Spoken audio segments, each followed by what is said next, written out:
What is up, guys? It's Ben with Kame Trick, the channel where we party with friends by shredding in grassroots drift cars. If you want to join that party as well, click the subscribe button. Today, we're going to be installing a GKTech 3-piece sway bar on my Nissan 240SX. Let's get to it. It's called a 3-piece sway bar because it does in fact come in 3 pieces. A normal sway bar, like this Sicky bar, is all one piece and it has 2 bends. But one of the limitations with this is that your tire will frequently steer into this bend right here. And you can see that in my case, it's been hitting it quite a lot because it's all covered in tire marks. The advantage for a 3-piece bar like this Sicky sway bar is that on the ends, it has a spline just like a drive shaft. And these forks fit onto those splines so that you can get the same effect, but normally those bends come out in this direction because they can't bend as sharply. Really, they probably can't go any sharper than this for this thick material. So this is going to give the tire space to steer in without any issues, and you can keep maximum angle while also managing to have a front sway. It comes with 2 rubber bushings, and installation is straightforward. You're just going to slide them over the ends. We're going to have to go past the spline section by some amount, and then once we get it up to the vehicle, we'll adjust it to the right width. Next, we can bolt it up to the car. Shout out to John for hooking me up with some of the OEM hardware. I had not brought mine from when I moved out to Oklahoma years ago. Next, we should be able to place the bar where it belongs, so we're gonna thread it up over the lower control arms and tension rod brackets.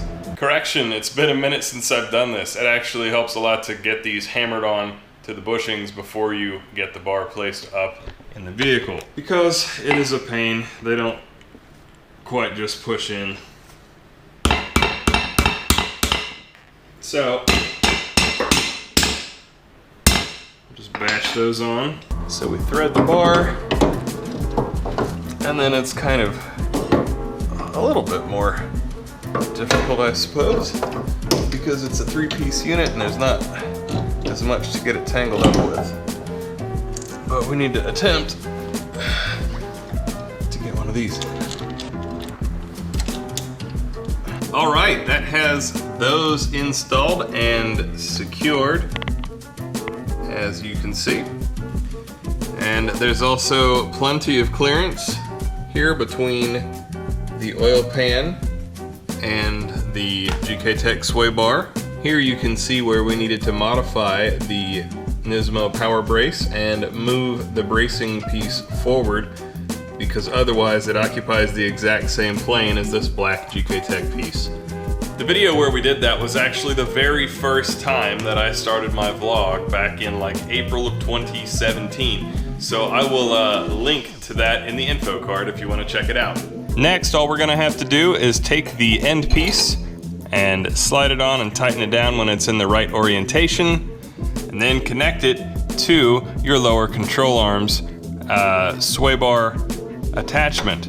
In my case, I'm running Part Shop Max front lower control arm and tension rod combo, their limit brake setup, and it comes with this adjustable piece that you can move forward and back to fit in the right location. And if I get this at the right height, there's one where it pretty much lines up. That's what I'm gonna end up using.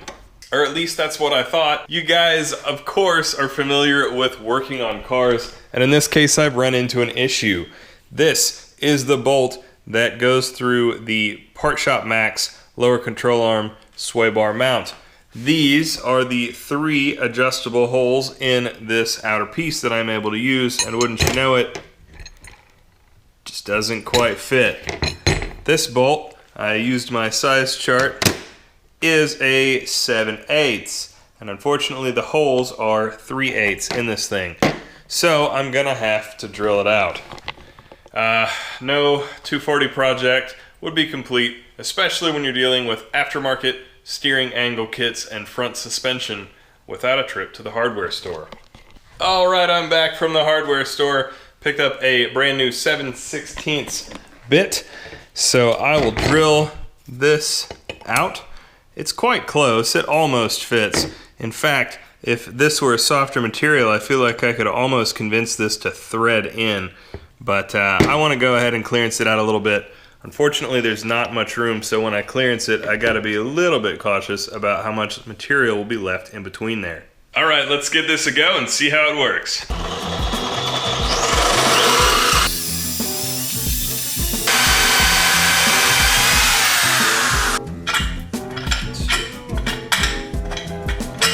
That should do it.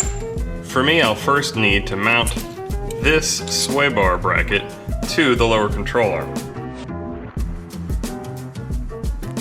So that's quite a tight fit, and it's kind of a pain to get to work.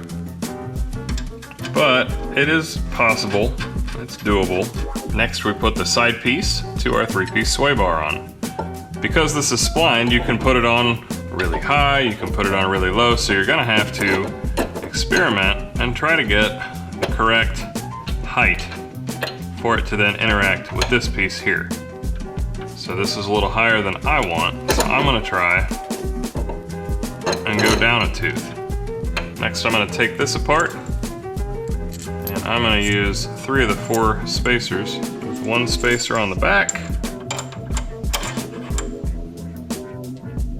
and 1 spacer on the front, and then that hopefully we'll go through here.